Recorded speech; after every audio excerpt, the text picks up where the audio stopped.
और एक बड़ी खबर आ रही है, बांके बिहारी न्यास विधेयक 2025 विधानसभा में पास हो चुका है। यूपी विधानसभा में इस विधेयक को रखा गया था और यह विधेयक पारित हो चुका है। विधानसभा में यह विधेयक ध्वनि मत से पास हो गया। बांके बिहारी न्यास विधेयक को विधानसभा से यानी कि पटल से मंजूरी मिल चुकी है।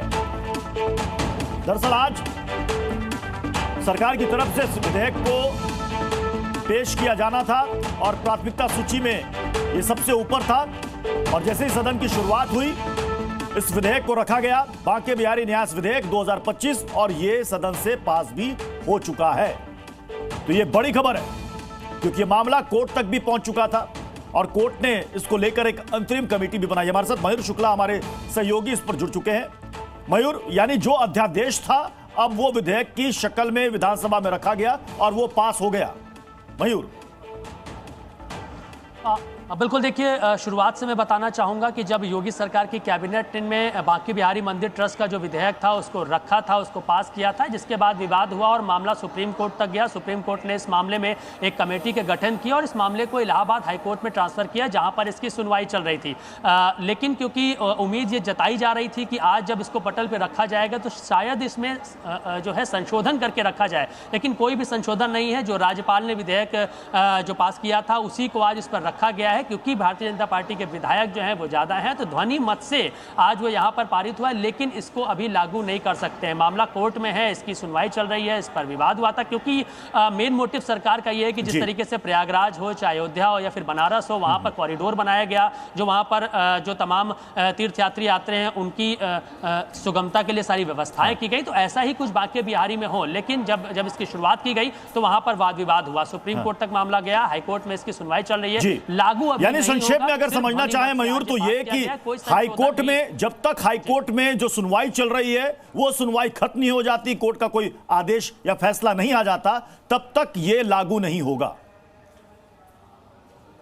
जी बिल्कुल, तब तक ये जो है लागू नहीं हो सकता है। लेकिन क्योंकि आज पटल पर इसको रखना था और सबसे बड़ी बात है कि उम्मीद जताई जा रही थी क्योंकि मामला कोर्ट में है तो शायद सरकार इसको संशोधित करके पटल पर रखे, जिससे कि जो कोर्ट में जब सुनवाई होगी तो कोई पेच ना फंसे सरकार की तरफ से। लेकिन आज उसको संशोधित भी नहीं किया गया, एज इट इज पटल पर रखा गया है। अब आगे देखना होगा कि इसमें क्या कुछ कार्रवाई होगी, क्योंकि जब तक कोर्ट का फैसला नहीं आ जा सकता तब तक अभी इस मामले में कोई भी फैसला नहीं होगा। चलिए, बहुत बहुत शुक्रिया मयूर।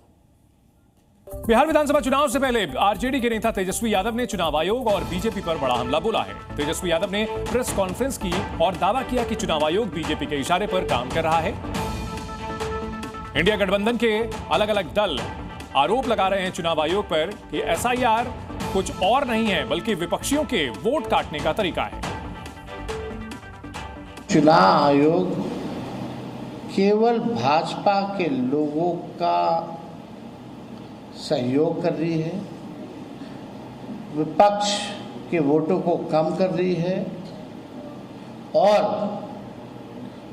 भाजपा के जो लोग हैं उन लोगों का एक नहीं बल्कि दो ईपीआईसी नंबर, एपिक नंबर बनाया जा रहा है। अलग अलग बूथों पे भी बनाया जा रहा है। एक ही विधानसभा में इतने गंभीर हैं कि ओरिजिनल मतदाताओं को मार देते हैं, शिफ्टेड बता देते हैं, अनट्रेसेबल बता देते हैं, और जो भाजपा के लोग हैं, संभावित प्रत्याशी या वर्कर या बड़े बड़े लोग, डेप्यूटी चीफ मिनिस्टर जैसे, उन लोगों का एक नहीं दो ईपीआईसी नंबर बन जाता है। दिल्ली के चांदनी चौक के कूचा महाजनी में सीलिंग के नोटिस के बाद सर्राफा व्यापारियों में दहशत का माहौल है। चांदनी चौक के कूचा महाजनी इलाके में अब अवैध निर्माण वाली दुकानों के सीलिंग के नोटिस लगे हैं। सर्राफा व्यापारियों का कहना है कि अगर यहां पर सीलिंग की कार्रवाई होती है तो 500 से ज्यादा व्यापारियों की रोजी रोटी पर संकट आ जाएगा। सुप्रीम कोर्ट चांदनी चौक में अवैध निर्माण वाली संपत्तियों को सील करने के आदेश दे चुका है और ऐसे में अब जब नोटिस लगाए गए हैं तो वहां जो कारोबारी हैं उनमें हड़कंप मचा हुआ है। दुकानदार अब ये मांग कर रहे हैं कि इसमें सरकार उनकी मदद करे और ये सीलिंग की कार्रवाई रोकी जाए। कूचा महाजनी के दुकानदारों ने क्या कहा है, आपको सुनाते हैं।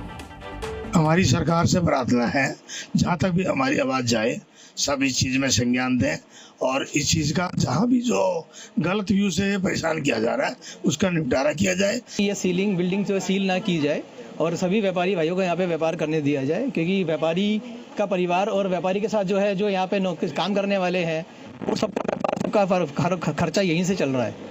आप बताइए, हम 2001 से बैठे, तब तक तो हमारे को ऑक्यूपेंसी सर्टिफिकेट की जरूरत नहीं थी। आज अचानक कैसे जरूरत पड़ी? प्रार्थना हम उन्हें बताएंगे कि हमारे साथ ये दिक्कत हो रही है, तो वो जरूर हमारी बात सुनेंगे। अब पूरा विश्वास है जी हमें, वो जरूर सुनेंगे हमारी बात।